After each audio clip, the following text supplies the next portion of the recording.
Today we have with us Dr. Michael Klaper. Dr. Michael Klaper has been a primary care physician for more than 40 years and is a very talented speaker and educator in the field of plant-based nutrition. He's helped create 2 PBS television programs, one called Food for Thought, and another one called Diet for a New America, and has written many books on the subject of vegan nutrition.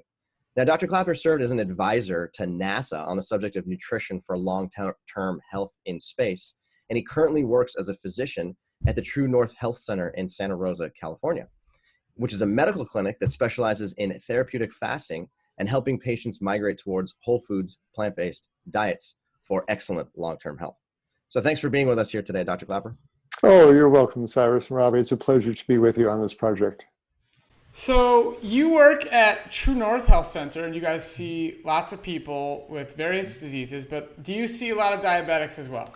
Oh, we see lots of people with diabetes, absolutely. I'd say about every 4th or 5th patient who comes in has some element, either frank diabetes or they're pre-diabetic or they are clearly glucose intolerant. We see elevated blood sugars all the time. So yes, it's garden variety here. And so when people come to you, no matter what form of diabetes they're having, what advice do you give them? Well, I spend an hour with every patient who comes in, and when they have diabetic type issues, I pull out the pencil and paper and we talk about the role that their diet plays in creating this problem. We have very few vegans coming through our program here because they don't need to come here. The overwhelming majority of people who sit in the chair across my desk here are people who are casualties of the standard Western diet that they've been eating for years and years. And that diet is going to be filled with heavy saturated animal fats, largely dairy products, oil, vegetable oils of all types. And these fats that most Americans and Westerners, we get lots of Canadians, lots of people from Australia and UK, it's a Western diet. This way of eating every few hours sends waves of these heavy fats combined with sugars through the bloodstream. And as the years go by, these fats accumulate in the muscle cells and the liver cells, pancreas cells, and they cause damage. And they inhibit enzymes that are needed to metabolize glucose. And the fat builds up. You can see it under the microscope, the fat in the muscle cells, called intramyocellular lipid. And we can talk in some detail about exactly how all this fat interferes with the muscle's ability to burn sugars, but there's no question they certainly do. Diabetes is a disease of fat accumulation, essentially. And the beauty about a whole food plant-based diet that doesn't have any added oils is that it's very low in fat. Fats are not evil. You need a small amount, but not in the huge industrial amounts that most Westerners eat. And as the fats clear out of the bloodstream and out of the muscles, out of the liver, and out of the pancreas, by and large, the vast majority of these folks find that they're able to metabolize sugar just fine. And something that I was told in med school never happens, the diabetes goes away. And so we see the reversal of diabetes frequently, but it's largely a disease of excessive fats in the diet combined with sugars and lack of activity, but it's a disease of fat excess. So this is actually really interesting because you said that in medical school, they teach you that diabetes is not reversible. Is that right? Oh, the adage of once on insulin, always on insulin. Nobody gets off insulin. It's a totally irreversible disease. It's the end stage. You're now diabetic for the rest of your life. Absolutely. That's what I was told to tell patients and send them to the dietitian for the American Dietetic Association diet. And that's all you can do for them. That's what most primary care physicians are taught these days. And these days, but I graduated 45 years ago and they're still being taught the same thing. So why do you think that is? I mean, is this is there like a large conspiracy to make sure that physicians don't have the tools to actually teach people how to reverse diabetes, or do they just not know the most current research that shows that diabetes is clearly a reversible disease? A combination, but there's no conspiracy, but it gets locked in that, first of all, most physicians, if you ask them, will tell them diabetes is a disease of sugar metabolism. They're eating too much sugar and it just overwhelms their body's ability to metabolize sugars. They've got to stop eating all that sugar. And so put them on a low sugar diet. That's what they think diabetes is, because after all, they're walking around with high blood sugar levels. They must be eating too much sugar. And it's embarrassing that my colleagues only look this deep. Yes, they have elevated blood sugar levels, but it's not from eating too much sugar. Those insulin receptors are all clogged up, so to speak, with too much fat. And it's a deeper issue than that. And like so many of the diseases we face these days, from high blood pressure to clogged arteries, actually, if you don't mind, I can show you on a plaque that I have in my office here that I show my patients. Love it. And the second line is really important. It's been the food all along. That's really the issue. And it's that high-fat diet. It's the bacon and eggs for breakfast, and the cheeseburger for lunch, and the chicken for dinner, and the pizzas, and the ice cream, and fat and sugar, fat and sugar, fat and sugar, day after day, month after month, has detrimental effects in all the body, the arteries certainly, but certainly the muscle's ability to metabolize sugar is impaired, and the liver's ability to listen to insulin, that gets impaired. The fat, it's like putting thick grease, in every moving part of your car. It belongs down in the axle joints, but not everywhere else, and it winds up clogging up some very, very important reactions. Not to be too cynical, but it involves knowing and caring about what your patients are eating. And most of my colleagues do not care about what their patients are eating. They just never ask, take me through your eating day. I ask every one of my patients, take me through your eating day. What are you actually eating from morning till night? Tell me what you put in your mouth. Most of my colleagues don't ask that question, don't care, and they don't know what to do with the answer. And they don't understand how the Western diet causes so many of these diseases. So that's the real problem, because the doctors are eating this food themselves. They don't want to stop eating their filet mignon and their lobster thermidor and all those good life foods they work so hard to be able to afford. And so they're not going to tell their patients stop eating that. And hope, maybe the dietitian will, but then you're not going to hear from the doctor. And if the doctor doesn't say anything, then the patient doesn't really hear. And that's the root of a lot of the problem. You have a lot of knowledge here about the detriment of consuming dairy, especially for people with diabetes, right? So you grew up on a dairy farm, right? I did a lot of my growing up on my uncle's dairy farm in Wisconsin. I've been milking cows since I was 8. Yes. Okay, great. So at some point in your evolution, you learned about dairy products, and then you stopped eating and drinking dairy products. So can you kind of give us an idea of where you stand now on whether dairy consumption is necessary? Oh, if there is one substance that I could remove from my patients' diets immediately, it would be those that come out of the udder of a cow. And cows are lovely animals, but their lactation secretion is meant to turn their little 65-pound baby calf into a 700-pound cow as rapidly as possible.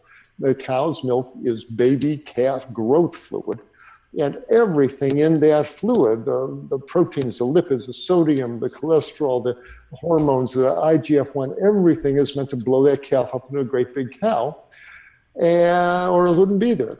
And if you're a baby calf, cool. You want lots of fat. You want lots of IGF-1. You want lots of protein. That's great. That's what nature intended. But if you're a human being, especially one whose insulin receptors are already clogged up, you need more butter fat. You need more IGF-1, insulin-like growth factor 1, the most potent growth hormone known to biology. You need more lactose sugar, like General Custer needed more Indians at Little Bighorn. It really makes things so much worse, like throwing gasoline on a fire.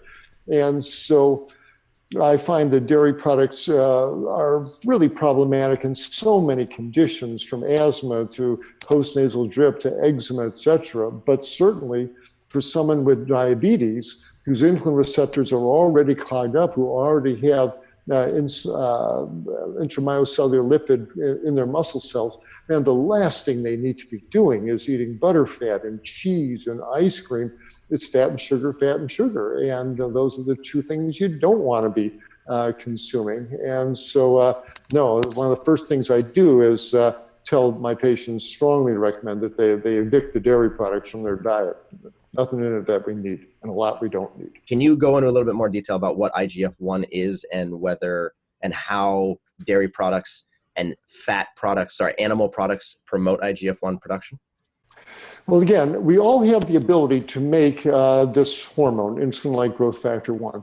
And when we consume the milk of a cow, there's both IGF-1 in the milk, because it's the gift of the mother cow to the calf, but it stimulates the baby calf to create IGF-1 as well. And that's going to increase the resistance to insulin. We don't have to get too much into the enzymatic inhibition, et cetera, but there's no question that IGF-1 is one of the main players in causing insulin resistance. And if the insulin can't get into the muscle cells to work, then sugar is going to pile up in the bloodstream. And it's one more of these confounding factors that are, it's like putting chewing gum in the door lock, and the insulin, which is the key, can't turn the door lock. And for that reason, dairy products, which carry this big load of IGF-1, which creates so much of it in the body, is one of the most powerful stimulus for insulin resistance. And that's the one thing the person with diabetes just does not need. Got it. Okay, great. So dairy products can be, if somebody wanted to transition away from dairy products because they understand that the detrimental effect that they have, oftentimes people report that getting off of dairy products can be really tough because dairy products have this very addicting nature to them. True or false? Or do you have any suggestions for like how to actually get off of dairy products? Right. In theory, yes. As Dr. Neil Barnard has pointed out, the cheese especially has substances called casomorphones in them. And in our brain, we have natural receptors for morphine-like molecules that make us feel very good and help numb pain. And thank heavens we have this. It's the way we get through painful situations, etc. And since dairy products stimulate the production of your brain's casomorphones in dairy products stimulate those receptors in the brain, the theory is that's one reason why the baby comes back and wants to nurse at the breast, because the lactose sugar is sweet and the casomorphones make them feel good. And it's why we keep nursing rather than starving to death in infancy. And that's a wonderful mechanism. But cheese made from another mother who's putting lots of casomorphones in her milk, the cow, if you're sitting there shoveling in the cheddar and the Gouda and the brie, you're flooding your tissues with casomorphones, and people start to like that. Is it a true addiction? Is it as severe as heroin? I don't think so. I haven't seen anybody who goes into actual withdrawal symptoms. They start vomiting, etc., like the poor folks who really are addicted to heroin. It's not on that level. It's mostly people like the taste of salt and fat in their mouth, and that's what the taste attraction is for cheese. It's salty and fatty, and on a hot pizza there, it tastes good. So how to overcome the taste issues is the real issue. First of all, I tell folks, call cheese by its real name. There's nothing romantic about it. It is congealed fermented butterfat, and it's filled with cholesterol, hormones, estrogens. It's made from pregnant cows these days. The estrogen level is through the roof. And if guys are worried about growing man boobs, the last thing they want to do is eat cheese full of estrogens. And all dairy products are loaded with estrogens these days. And that's what cheese is. And it smells like dirty socks. It should tell you something alone. So I say, they say, how do I resist it? Call it by its real name. When you walk past a dairy case, say that is a chunk of congealed fermented butterfat. It's going to make me fat and sick and make my nose run, make my skin break out, and make me constipated. I can eat that stuff anymore. It's like your teddy bear. You used to play with it when you were a kid. It's time to leave it behind. And really, it's time to leave that behind. And nowadays, there's so many other wonderful products to pour on your cereal, all the lovely plant milks, the rice milk and hemp milk and oat milk, and all the, use those instead. Well, is it that great a sacrifice to use rice milk instead of cow milk, on your cereal or on your berries? And find something else to eat besides ice cream. My wife and I used to eat ice cream. Now we've been vegan for years, but when we were growing up, we ate it. Now we'll get blueberries and pour oat milk or almond milk on them. Lovely, it does that dairy kind of sensation in your mouth. And after a while, your taste change, and I really start looking for the berries with the almond milk now. I don't think about ice cream any longer because I know what it really is. And now there's even these ice cream substitutes, the coconut ice cream and all that. No one's saying they're healthy. They're all congealed vegetable oil and sugar. They're treat foods. They're once a month, a spoonful on your dessert. It's fine. They're novelty foods. No one's saying they're healthy, but compared to true dairy products filled with estrogens and IGF-1 and cholesterol and leukemia viruses. Cows get leukemia and the virus from viruses, and it shows up in the milk. They're compared to actual dairy ice cream. Good heavens, I'll take the coconut ice cream or the soy ice cream any day. So it's not that hard to make that jump, but it starts with understanding what dairy products really are and calling them by their real name. This is great. So can you give us a little insight into how these dairy products actually get so much estrogen in the first place? Oh, well, when any mammal is pregnant, human mothers, cows, bats, orangutans, for however long the gestation goes, the human mother and a cow are pregnant for 9 months. Their body is surging with estrogens. And you see what estrogens do to a pregnant woman. Their breasts get bigger, their hair grows luxuriant. You see their uterus get big. And it's absolutely essential to carry the pregnancy. Without estrogens, lots of estrogen in the bloodstream, the uterus will expel the fetus. And so it's absolutely essential to have lots of estrogen in the bloodstream. And that's what happens during pregnancy. Now, when the mother mammal, the cows and humans alike, deliver their baby, those estrogens don't disappear. Her body is still producing lots of estrogens, and all mother's milk has lots of estrogens in it. In fact, the nurses in the newborn nursery are well familiar with the phenomenon called witch's milk. And they notice that the little boy babies who are nursing on their mother's breast, they have milk coming out of their nipples because of the estrogens in mom's milk stimulates the breast of the little boys. And so even little boy babies can, under the effect of the estrogens in mother's milk, will show the effects. Now the story deepens, however, because the dairy industry went and did something that they didn't tell the public about. On my uncle's farm back in the 1950s, when a cow would become fertile as she'd go into heat, my uncle would lock her up in a stanchion in the barn and call the man from Badger Breeders, who would come out and put on a big long glove and shove one arm up into the cow's rectum and grab her uterus through the rectal wall, and take the other hand and shove a long tube of bull semen up into her womb and squeeze the bulb, and the bull semen would come out and fertilize the egg, and the cow would conceive. Now, before that happened, she was still giving milk, but within a week, 10 days, she'd stop giving milk. She'd dry up. Pregnant mammals do not lactate. There's a good reason for this. Mother Nature knows that there's so much estrogen in the milk of a pregnant cow or pregnant mammal that if she's nursing young ones and there's male, foxes or mink or whatever it is, nature doesn't want those little male infants getting estrogens in the milk, extra estrogens. So nature turns off the milk supply. The pregnant mammals stop lactating. And my uncle back in the 1950s just had to accept the bossy number 18. She'd go offline. She won't start lactating again until she has her calf in March or whatever. And he just had to accept that. Well, my uncle had only about 40 cows on our farm. Today's modern dairy operations with 2,000 cows or more, they can't afford to have their best milkers go offline for months at a time. So the dairy industry went to the smart agricultural geneticists and said, can you help us out with this? And they said, no problem.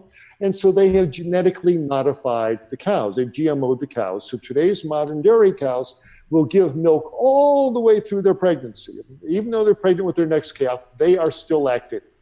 So today's milk is largely sucked off large pregnant cows. The estrogen content of this milk is through the roof. It's shockingly high. And studies have been shown. Study in International Pediatrics 2010, they gave 6 men, 5 women, and 5 children 2 glasses of milk to drink and collected their urine every 15 minutes.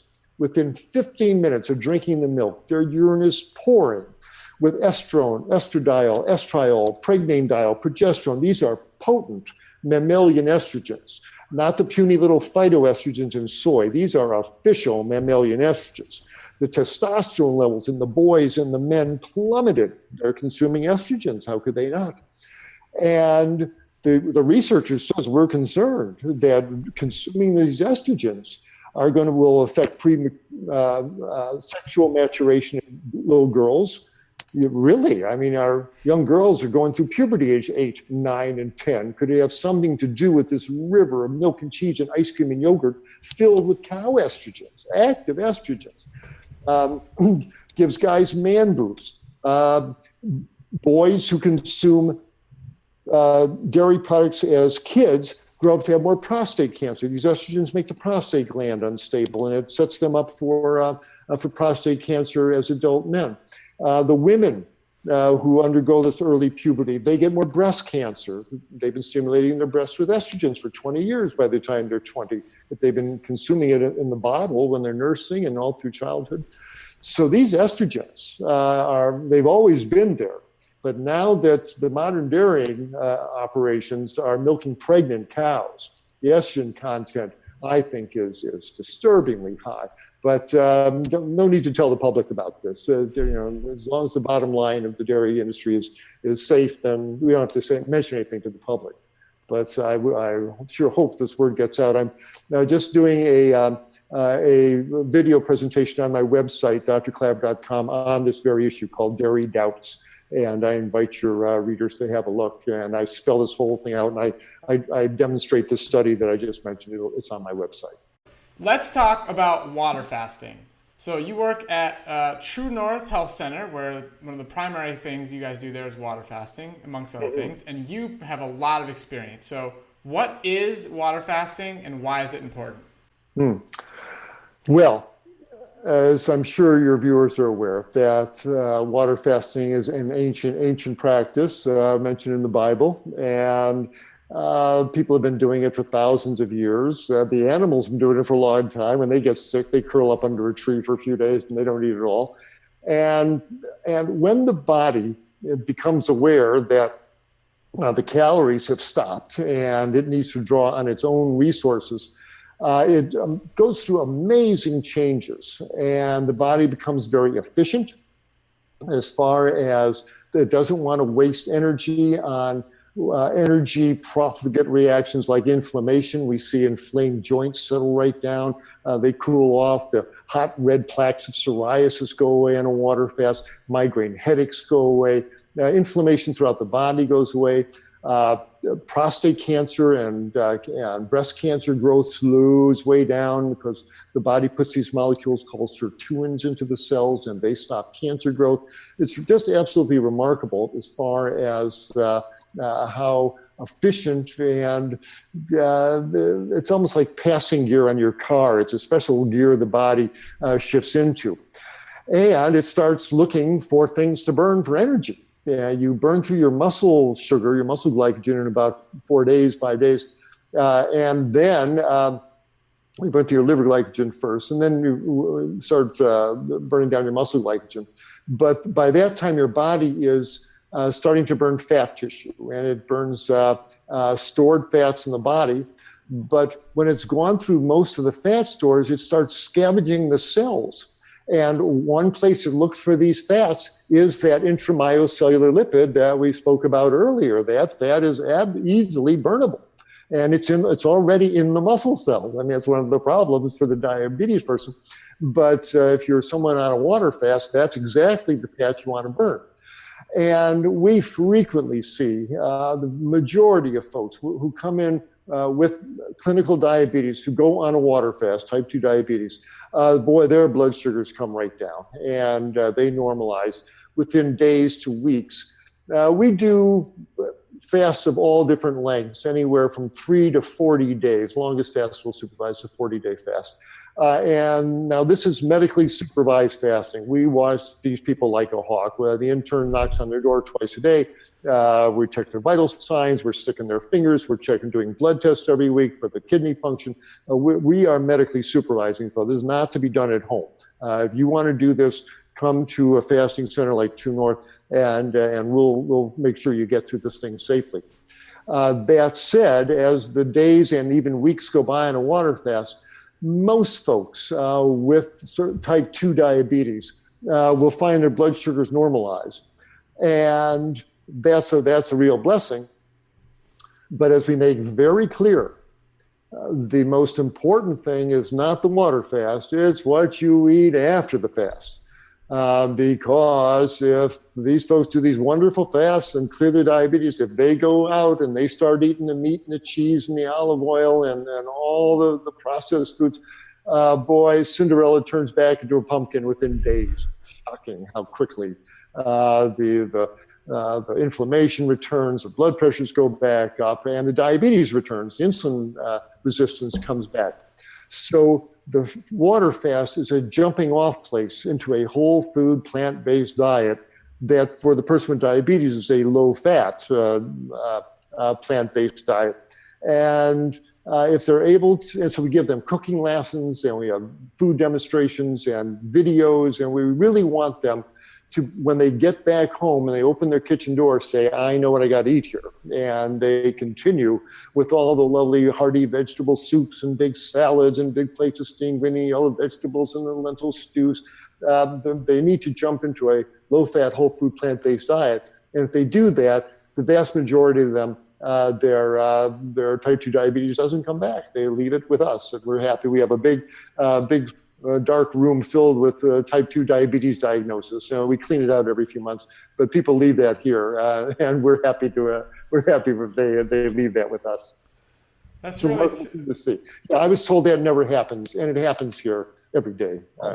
Anybody can do this, but as we also tell, nobody needs to water fast. You jump on that low-fat, plant-based diet, and may take you a few months, but you'll get there the same place that the fast would have left you. I mean, the fast is an accelerated jump start, but people who jump on this healthy plant-based diet, as the months go by, your insulin receptors will clear out, and you'll wind up with someone who used to have diabetes. And so fasting is a very nice, powerful tool, but not essential. You can do this with a healthy diet at home, and even after the fast, you still have to do that healthy, low-fat, plant-based diet. That's great. What benefits does water fasting provide in the process of dietary change? Oh, it's remarkable. I'll tell you, after 4 weeks on water, carrots and tomatoes taste really good. Boy, it's called neuroadaptation, and your taste buds really heighten. I mean, we use eating as a recreational activity in this society, and every day we're slathering ketchup and barbecue sauce and sugar on everything we eat, and nothing tastes good without that.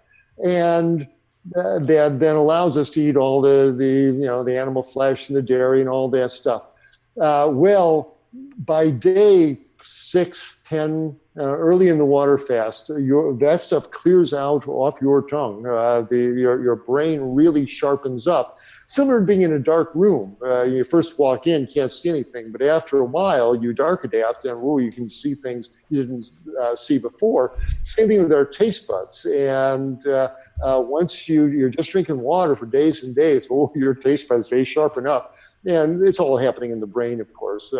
But the brain becomes much more sensitive to all the natural flavors that food has. And people joke that True North food is pretty bland. And it's true, we don't add salt because of all the people with high blood pressure. But Dr. Goldhammer, the boss here, wants the people to taste the food. Taste what carrots taste like, taste what tomatoes taste like. They do have a wonderful flavor. And so this neuroadaptation process happens pretty predictably during a water fast. So one of the benefits for doing it. And people will come here for a tune-up fast. They don't even have any medical problems. They say, listen, we can go to Las Vegas and come back fatter, sicker, and poorer. Or we can come up to True North, eat healthy food for a couple of weeks, and leave leaner, healthier, with money in our pocket, because it's very reasonably priced, our program here. And they leave here with again, cleaned out tongue and heightened taste perception for the really good foods. So it benefits everybody. We all should take a break from this gorgeathon that we indulge in North America here. So one of the things that you mentioned earlier was that performing a water fast is not recommended in your own house by yourself. Can you go into detail about why that's the case in type 1 diabetes and type 2 diabetes? Very important question. Thank you, Cyrus. First of all, there's very few absolute contraindications for doing a water fast. There are certain people who should not water fast, and unfortunately, I have to say, the people with type 1 diabetes who just do not have any pancreas function, they should not do a water fast. They are going to get into trouble. All sorts of nasty metabolic things can happen. Blood sugars can either go way too high or way too low, and they can wind up in ketoacidosis fairly quickly. And so it's one of the contraindications we have to doing a water fast. Fortunately, the folks with type 1 diabetes is a relatively small percentage of the population, but if you happen to have it, then it's the incidence is 100%. But that's one tool that isn't available for folks with type 1 diabetes. For the folks with the type 2 diabetes, it's a very effective thing to do, but if you're otherwise healthy, most everybody can do a 3-day water fast at home. And we have people who frequently do for just from Friday to Monday to just drink water or just drink vegetable broth, which is just basically potassium in water. Absolutely reasonable. Most everybody, unless you're on medications. If you're not on any medication, but you're just overweight, got diabetes, your abnormal blood sugar, everybody can do a 3-day water fast at home. But if you're on medications that you can't stop, if you're on insulin, if you are on high blood pressure pills, etc., the problem is all these medicines on a water fast get potentiated. Their action becomes magnified tremendously. And people on high blood pressure pills, if they go on a water fast, their blood pressure is going to crash. And we stop everybody's blood pressure pills before they do a water fast. And we can do it because it's a safe place. We have doctors around. We're checking their blood pressure twice a day, and we watch them very carefully. But we stop all blood pressure medications. We stop insulin. We stop metformin. We stop all these, but we're sticking their finger every day, and we're washing them twice a day. And we watch these folks carefully. Because as a fast goes on, the body undergoes some changes. Blood pressures go down on a fast, and people can stand up and get really lightheaded, and some people can pass out, actually faint because the blood sinks out of their head there. Boy, you don't do this at home. Some people get nauseated, they start vomiting. Well, vomiting on a water fast, one of the worst things is you can't hold water down, and you wind up dehydrated with electrolyte imbalance, you wind up in the emergency room. So because of the fainting risk, the vomiting risk, all these things, we said 3 days is the limit. Everybody if they're relatively healthy, you can do a 3-day water fast at home. You want to do more than that. You need to get your blood pressure under control, your type 2 diabetes under control. Come to True North or any other fasting center and have a medically supervised fast. But 3 days should be the limit that anybody does at home on water. Now, we do juice cleanses where we bring them 4 big glasses of fresh vegetable juice at 9, noon, 3, and 5, and we have them just sip it during the day. And it's a lovely thing to do. And boy, day after day of these lovely phytonutrient-rich liquids flowing through your cells. Oh, it's a nourishing, cleansing thing to do. And that people can do at home. And you can do that for a good 4 or 5 days at home. But that's a cleanse. It's not a fast. You don't go into ketosis, and it's not quite the same as a water fast. But if people do like to do 5 days on juices at home, yeah, most people can do that without a problem. Okay, got it. That's actually really helpful to know because, personally, I've heard of a couple of horror stories of people with type 1 diabetes in particular doing a fast for an extended period of time and then ending up, like you said, in diabetic ketoacidosis, going to the hospital and getting into some serious metabolic danger. So I'm glad you said that, actually. Good. So let's shift topics here. When we talk about nutrients in a plant-based diet, there's a lot of confusion about whether or not a plant-based diet can actually supply all of the nutrients that are necessary for normal, adequate metabolism. Okay, iodine is one of those. Okay, especially when you're not eating salt, especially if it's iodized salt, your intake of iodine can go down. So, is iodine a nutrient of concern on a plant-based diet? Short answer, yes, absolutely. Well, very perceptive question and a very important one. Iodine is absolutely essential for the thyroid gland in our neck to be able to make this vital hormone called thyroxine. Every molecule of thyroxine has 4 atoms of iodine on it, and there has to be iodine in your diet to allow your thyroid gland to make thyroxine. And I think when I run into these long-term vegans who, Doc, I've been vegan 10 years and my energy level's going down. I don't have the zip that I used to. In a number of them, and I think maybe a significant number, what we're really looking at is subclinical hypothyroidism from iodine deficiency. And these folks are showing the effects of that. So I think it's a real phenomenon. Plus iodine is involved in other reactions in the body as well. So there's no question. We all need to make sure that we have an assured iodine source in our diet. So what to do? A couple of places in the diet to get it. Iodine used to be in the soils, and root vegetables take up iodine. Green leafy vegetables take up iodine if the iodine's in the soil. So if you're eating lots of carrots and beets and turnips and root vegetables and lots of dark leafy greens, if the soils are healthy, if these are organically raised vegetables where there's lots of nutrients being plowed back in the soil, ought to have your iodine needs met just by a healthy plant-based diet. If there's any question, get your iodine level checked. And the best test is a 24-hour urine collection for iodine. We ought to excrete about 100 micrograms of iodine every 24 hours. And if you're excreting less than that, it means your body's holding on to it. So that's one thing that can be done. Blood tests also give you an indication as well. So eating big salads and lots of steamed greens and root vegetables should supply most everybody on a plant-based diet supply their iodine needs. But some folks aren't eating those kind of vegetables, or their vegetables might be grown in iodine-poor soil. What are other sources? One, of course, is anything that comes from the sea vegetables. You can get organic sea vegetables. And the 3 that I like are wakame, arame, and dulse. Wakame, W-A-K-A-M-E. And you buy packages of it at the natural food store. You take a gob of it, a couple of tablespoons, put it in fresh water, let it soak for a few hours, and put that gob into your soup or your salad 2-3 times a week. So that would be a great iodine source. Arame, A-R-A-M-E, same thing. It's the green sea vegetable you get at the Japanese restaurants, and I like it, very tasty. Again, throw it in your soup or in your salad. And dulse, a bit salty there, but a bit of salt, a bit of dulse on your soup or your salad is also a good iodine source.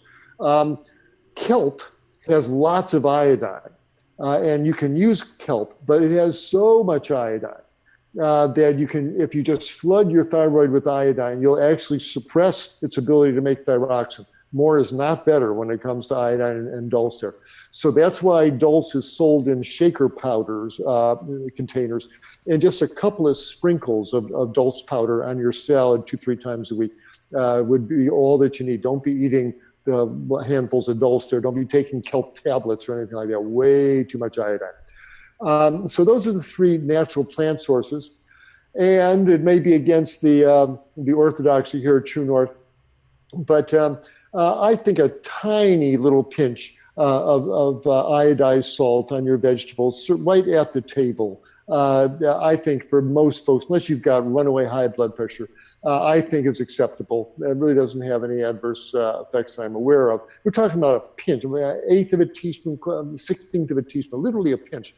And people say, well, we threw away our salt shakers. Actually, that's the one place you have control over the salt in your diet. At the restaurant, it's already in the tomato sauce. You have no control in the processed foods.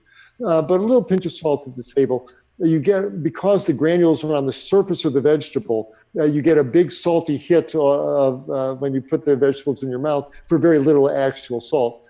And so some iodized salt, I think, is an appropriate, again, a pinch a couple times a week. People say, by the way, those folks who are doing this, well, I use sea salt, so there's going to be iodine in sea salt. Actually, no. You would think that sea salt has iodine, but it doesn't. And the reason why is from high school chemistry. On the periodic table there, you have the halogen column. You see chlorine there. Well, in the swimming pool, you can smell chlorine coming off the water because chlorine evaporates. It's volatile. Well, 2 squares below chlorine is iodine. Iodine is a halogen as well, and it's volatile as well. And how do they make sea salt? They take big trays of seawater and put them out in the hot sun to evaporate off the water to leave the salt crystallized behind. And as the water evaporates in the hot sun, so does the iodine. And as a result, standard sea salt does not have any iodine. You can purchase iodized sea salt where the iodine has been added back in. So if you want to use a pinch of iodized sea salt, I think that's okay. Unless you've got runaway high blood pressure, then don't be doing that. So there are some multivitamins. Dr. Furman has taken out the evil things out of his vitamins and toned down all the amounts of everything else in there. His would be the only ones I recommend. I do not have any financial connection with Dr. Furman, but he does have a little 150 micrograms of iodine in his multivitamins, so that might be another source. But don't be buying the standard multivitamins. They have way too much of these substances that build up to high levels there. So those are the 3 main plant-based sources: either the sea vegetables, a pinch of iodized salt, or an appropriate supplement. Does a low-fat plant-based diet provide all the vitamin A and vitamin K that one would need? Ooh, very sophisticated question. Answer, absolutely. Now, when I say low-fat, your viewers need to realize that the fats are not evil. We need fats. They are good for us. Your brain's made of fats. Your hormones are made of fats. Your skin oil's made of fats. Your nerves are wrapped in fats. Fats are good. We need some every day. Our point with the no oils is get your fats out of avocados and walnuts and flax seeds and hemp seeds, not out of glass bottles, because those fats leap into the bloodstream and coat your blood cells and make them stick together, increase the blood viscosity, reduce oxygen delivery. No other animal crushes the fats out of olives and pours it on it. Gorillas don't do that, and we shouldn't either. Get your fats out of whole foods as a baseline statement here. Now you're asking, so when I say low fats, if you have a quarter or half an avocado most days, and you have a couple of tablespoons of ground hemp seeds or flax seeds on your oatmeal and a handful of walnuts, you'll meet most of your omega-3 needs doing that, and saturated fat needs. That's basically all you really need. So yes, to get all your fat needs, we can talk whether long-term plant-based folks, long-term vegans would benefit from a little extra DHA, a long-chain omega-3 fatty acid. But by and large, fats certainly can be supplied by the avocados and nuts and seeds and other fat-containing foods in your diet. Vitamin K is found naturally in dark green leafy vegetables. Now, there's several forms of vitamin K, and the most active form, vitamin K2, is created in your gut by your gut bacteria. When you eat the greens, when you eat the kale and the chard and the broccoli, the bacteria in your gut will take the vitamin K1 in those vegetables and turn it into vitamin K2. So assuming you've cultivated healthy bacteria in your gut, and you're not killing them off by drinking alcohol and chlorinated water and taking antibiotics and eating animal products where the animal's been fed antibiotics. Modern life is an assault on our gut bacteria. If you're eating a whole food plant-based diet and not taking these other toxic products that really damage your gut flora, your gut bacteria will produce all the vitamin K2 that you need from the dark green leafy vegetables. So I tell people, if you want to be healthy, don't go to bed at night so you can look back over your eating day. Oh yeah, I had a big helping of broccoli at lunch, or a big helping of kale at dinner. Once a day, you want a big helping of dark green leafy vegetables. They're absolutely essential if you want to be healthy. And if you do that, your vitamin K needs ought to be met as well.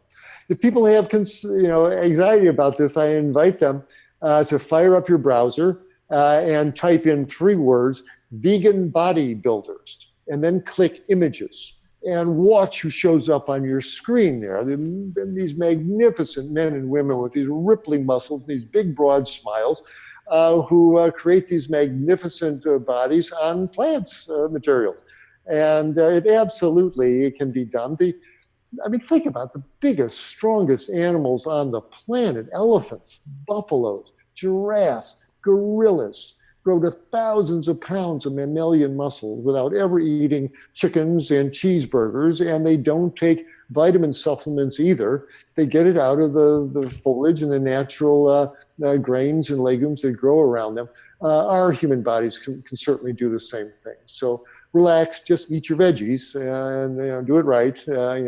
Lots of green and yellow vegetables, lots of whole grains and nuts and seeds, etc.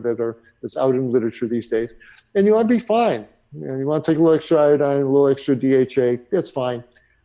Make sure you get enough B12 in your diet in some form. But other than that, eat plants, and you're going to be a lot healthier than our friends that are running lots of animal flesh through their diet. Our friends, the paleo folks and the high-fat folks, as a physician, they know not what they do, and they are setting themselves up for an epidemic of clogged arteries and heart attacks, and stroke, and diabetes, and autoimmune diseases, and colon cancer. It's a diet of death that they're eating, and it's going to kill them, kill the animals, kill this planet. And look at our simian ancestors for 2 million years before this paleo nonsense. We ate plants. That's what all our 2-legged ancestors ate. And the paleo thing is a myth, that every caveman had a mastodon in the freezer and spent all day eating mammoth meat. I'm a caveman. I eat meat all day. They don't. The truth is that the majority of calories brought into the Paleolithic camps were gathered by the women who spent all day pulling up roots and tubers and gathering acorns and berries, and thus most of it were carbohydrate calories. Most hunts were unsuccessful. The guys came back empty-handed most days. If they did bring back a carcass, it rotted quickly. There was no refrigeration. The idea that they ate meat all day is a fantasy, and people who try and emulate that, as I said, I hope they've got good health insurance while it lasts. And because I can bet you're going to see the studies showing up in medical literature. Oh, paleo diet associated with diabetes, paleo diet with colon cancer, paleo diet with autoimmune disease. I'll put a $100 bill on the table of those studies. So they're already starting to come in. And I think the doctors who are promoting that are doing a grave disservice, pun intended, to the people who are following them. It's actually really interesting to hear you say this, because there's this misconception that the caveman or our human ancestors were hunter-gatherers as opposed to gatherer-hunters, right? We gathered 80 to 90% of the food that we ate and hunted only when it was an opportunity, except it was such a difficult thing to do, to hunt down an animal. And again, once you were able to hunt an animal, the meat goes bad in a very short period of time. Absolutely. And when they examined the fossilized feces, they're called coproliths, and the caveman pooped as well. And when they analyze it, there's huge amounts of plant fiber in there. The majority of the food they ate were plants. But the problem is that bones last over the eons, where squash rinds and corn husks disappear. And so the conclusion that's all they ate was animals. But it's only because it was the animal remains that that lasted over time. But it's a misconception. I'm not saying that they never ate animal flesh. Of course they did. But to think that that should be the center of your diet, which is what we're doing today. Every meal has a piece of animal flesh in the middle of the plate. Without it, it's not a complete meal. Where's my protein? Who is telling us to eat animal flesh 3 times a day? Who is making up the nutritional guidelines in this country? If you look at the posters, you see the answer in the bottom right-hand corner, 4 letters. USDA, the United States Department of Agriculture, is making up the nutrition guidelines for the citizens of this country. Why is the Agriculture Department telling us what to eat? What do you think they're going to tell us? They exist to promote the sale of meat and dairy products. What do you think they're going to say? Have meat with every meal, have milk with every meal. Of course they're going to say that. But as far as health, well, look what that advice is creating, where we are the most obese and sickest we've ever become. Never before in human history have we eaten animal flesh in these massive volumes. Back in the 1600s, 1700s, 1800s, 1900s, so the middle of the 20th century, man, you had pot roast on Sunday, you had fish on Friday, that's about it. Boy, the rest of it, you ate out of your garden. We lived on farms, and you had cabbage stews and potato soups, and we ate plants the rest of the week there. The thing that you didn't go killing your chickens every night for buffalo wings, that's for sure. You run out of chickens pretty quickly. But to think that, to say, oh, you should have meat at every meal, that's a luxury that's killing us. And again, it's the Agriculture Department folks who are giving you that advice. That's not appropriate nutritional advice for us humans. This is really great. We've covered a lot of nutritional territory here, and you've been in practice for over 40 years. So what are the most important lifestyle aspects that are important for people to succeed? Very important question. You know, when I was in med school and I used to read what the old ancient natural healers used to provide, that's old-fashioned stuff. It turns out they were right. And along with a healthy plant-based diet, get enough sleep. It's so important. Sleep is so healing and restorative. And the neuroscientists show us how much our brain ages when we don't get enough sleep. And it ages all our tissues. And we all burn it at both ends. You hear that, doctor? Yeah, I should be taking my own advice here. I cheat on myself every day. I'm trying to go by on 4, 5, 6 hours sleep. It's not a good thing. So get enough sleep. Drink enough water. A lot of cellular aging has to do with letting our cells thicken and concentrate. It's their substances, their intracellular substances. That water is such beautiful stuff to flow through your tissues. When people do a water fast here, we tell them it's like taking your cells to the car wash. Day after day, it's washing water through your cells. They emerge cleaner on a cellular level. Well, it's true on a daily basis. So I start my morning off with 2 big glasses of water. First thing I do in the morning, I get up and have 2 glasses of water. First thing to do. And so I recommend people do that. And we got to move. We're animals. Plants get to do it in one place. Well, you got an animal body. You're part of the contract is you got to move. And at least go out and take a walk every day. Do something that gets that heart rate up, preferably over 100 for 20 minutes, 30 minutes. Take a walk up the hill behind your house, get on the treadmill, elliptical trainer. But do something at least every other day. Go out for a good walk. Do something physical. So enough sleep, enough water, moderate amount of physical exercise. You don't need to run a 5-mile run and do these marathons, but honor your physical nature. And then very importantly, and it sounds trite to say it, but as Bobby McFerrin said, don't worry, be happy. The unhappiness, loneliness is such a pernicious force upon our body. People, when you're lonely, unhappy, well, first of all, they sit and they eat. When they're alone, they buy the Oreo cookies and they shovel them in, and they use food as a pacifier. But the hormones that are in your brain and all your tissues when you're happy are so much different than when you're upset and worried and depressed. And whatever you need to do, and I tell people, especially if you're an adult, you owe nothing to nobody except the truth and your own heart.